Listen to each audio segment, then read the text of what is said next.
wabarakatuh. Selamat pagi Solih-Solihah. Apa kabarnya hari ini? Semoga kalian semua dalam lindungan Allah Subhanahu wa Ta'ala dan semangat mengikuti pelajaran hari ini. Dan bahagianya hari ini Ibu mengetahui kalian sudah mandi, sudah sarapan dan mempersiapkan alat tulisnya. Dan sebelum kita memulai pelajaran, mari kita sama-sama mengangkat kedua tangan kita dan kita berdoa kepada Allah agar apa yang kita pelajari hari ini dapat kita terima dengan baik dan barokah. Berdoa, dimulai.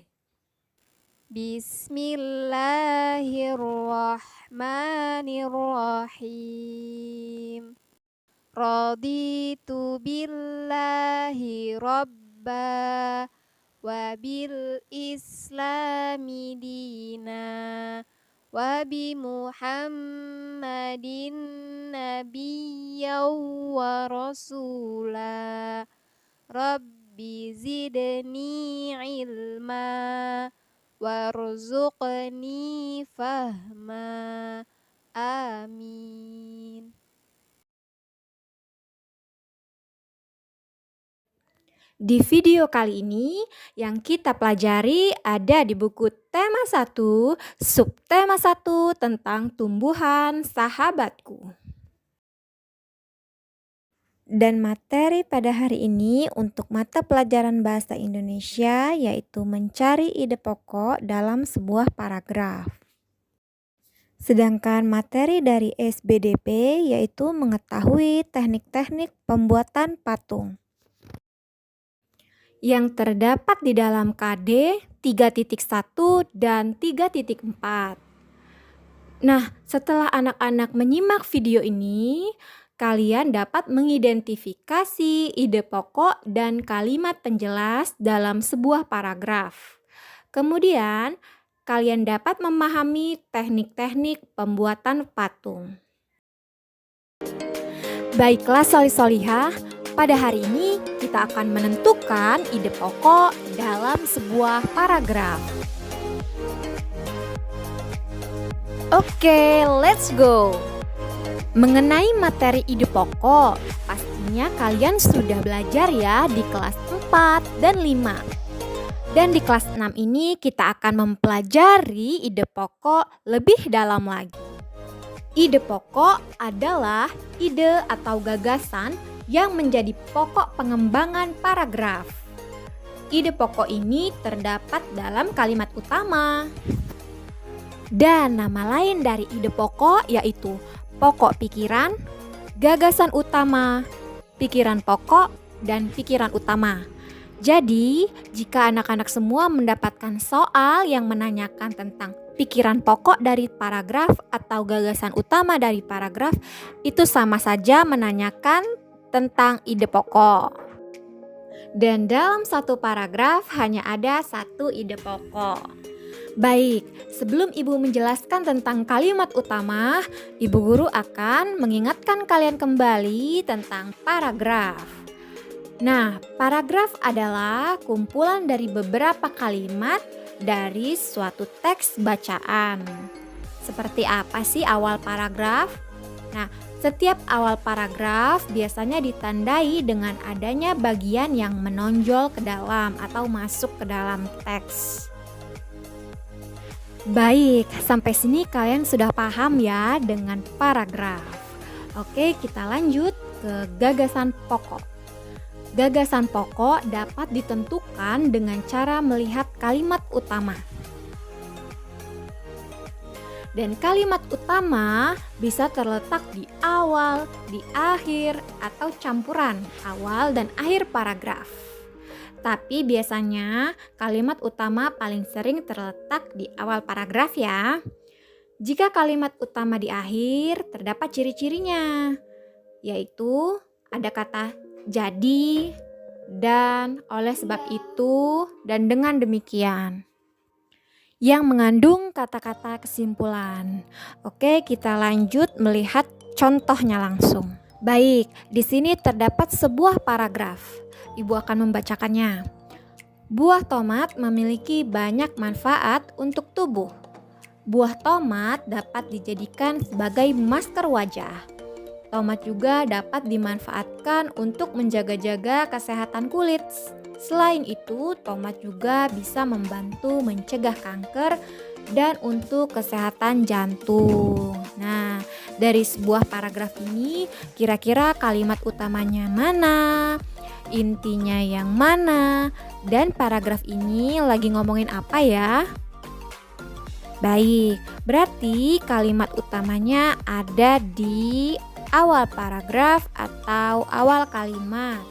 Yang kalimat utamanya berbunyi, buah tomat memiliki banyak manfaat untuk tubuh. Dan gagasan pokoknya atau ide pokoknya terdapat dalam kalimat utamanya, yaitu manfaat buah tomat. Jadi, gagasan pokok atau ide pokok bisa kalian ambil dari inti kalimat utamanya. Dah, sampai sini sudah paham ya, Nak? Baik, Ibu rasa kalian sudah paham dengan ide pokok atau gagasan pokok. Selanjutnya kita akan membahas tentang gagasan pendukung. Gagasan pendukung adalah informasi tambahan untuk pendukung gagasan pokok. Gagasan pendukung dapat ditemukan pada kalimat penjelas. Baik, mari kita lihat contohnya. Nah, dalam sebuah paragraf ini kira-kira yang mana kalimat penjelasnya? Baik, yang pertama kalimat penjelasnya yaitu buah tomat dapat dijadikan sebagai masker wajah. Yang kedua, tomat juga dapat dimanfaatkan untuk menjaga kesehatan kulit. Dan yang ketiga, selain itu tomat juga bisa membantu mencegah kanker dan untuk kesehatan jantung. Nah, itu tadi adalah kalimat penjelas ya.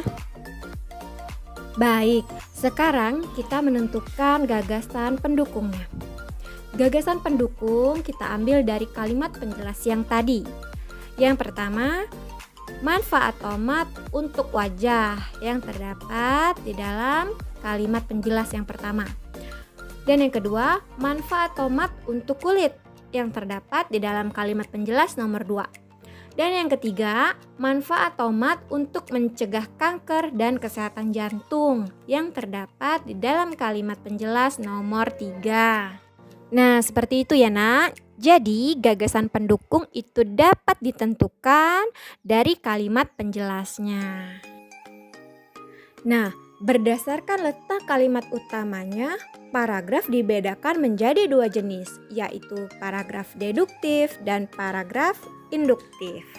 Di mana paragraf deduktif yaitu paragraf dengan kalimat utama ada di awal paragraf. Sedangkan paragraf induktif yaitu paragraf dengan kalimat utama ada di akhir paragraf. Nah, alhamdulillah kalian sudah mengetahui tentang gagasan pokok dan gagasan pendukung.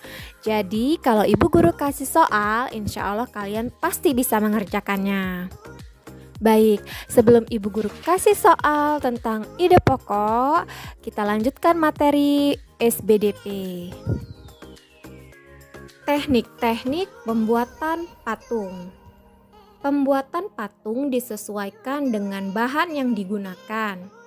Ada bahan berupa batu, kayu, dan tanah liat. Setiap bahan memiliki teknik pembuatan yang berbeda-beda.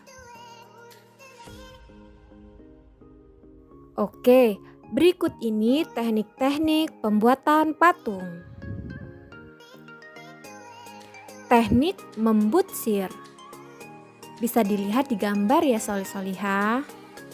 Teknik membutsir adalah teknik membuat patung dengan cara memijit, menambah atau mengurangi bahan yang dibentuk. Alatnya butsir atau pisau sudip. Bahannya tanah liat atau plastisin. Teknik memahat.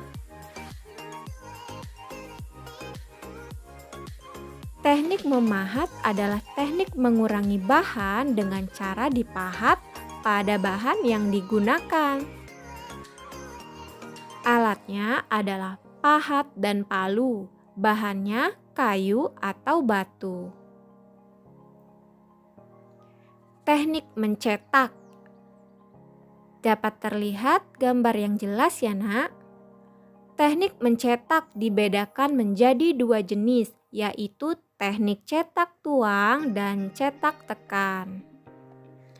Pembuatan patung dengan teknik mencetak biasanya menggunakan cetak tuang atau cor. Alatnya cetakan sesuai dengan yang diinginkan. Bahan, semen, gips, fiberglass, atau emas cair. Selanjutnya adalah teknik konstruksi.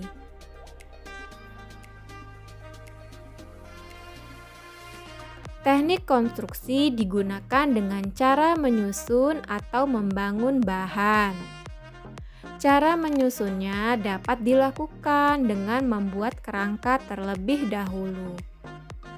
Alatnya rangka bangunan, meja putar. Bahannya tanah liat, plastisin, semen, atau gips. Nah, sampailah kita di kesimpulan, di mana gagasan pokok ditemukan dari kalimat utama yang seringnya di awal paragraf. Kemudian gagasan pendukung diambil dari kalimat penjelas. Selanjutnya, terdapat 4 teknik dalam membuat patung. Yang pertama, teknik memahat. Yang kedua, teknik membutsir. Yang ketiga, teknik mengukir. Dan yang keempat, teknik mencetak.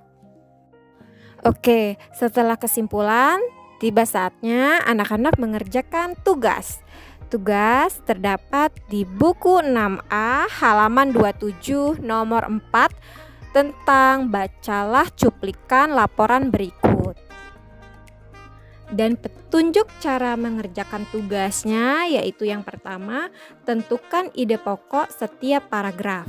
Dan yang kedua, tentukan jenis paragrafnya. Bisa dipilih antara deduktif atau induktif. Baik, selalu semangat dalam mengerjakan tugas. Dan batas pengumpulan tugasnya seperti biasa Ibu tunggu sampai pukul 5. Bagi yang tidak bisa mengumpulkan saat batas waktu tersebut, silakan hubungi wali kelas masing-masing. Dan sebelum Ibu Guru tutup pembelajaran hari ini, Ibu Guru selalu berpesan, jaga kesehatan, tetap sholat 5 waktu, dan patuhi perintah orang tua. Baiklah, akhir kata, wabillahi taufiq wal hidayah. Wassalamualaikum warahmatullahi wabarakatuh.